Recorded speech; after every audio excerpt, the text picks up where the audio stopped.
So today we're looking at tamping a water service. Our existing water service has a break, and we have a tree and 2 meters and a ton of utilities, but that's not so bad. The reason we have a break, as you can see by our roots here, is our water line is now embedded in roots,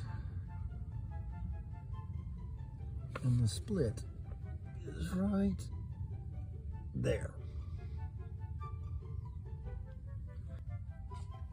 So this tree needs to come out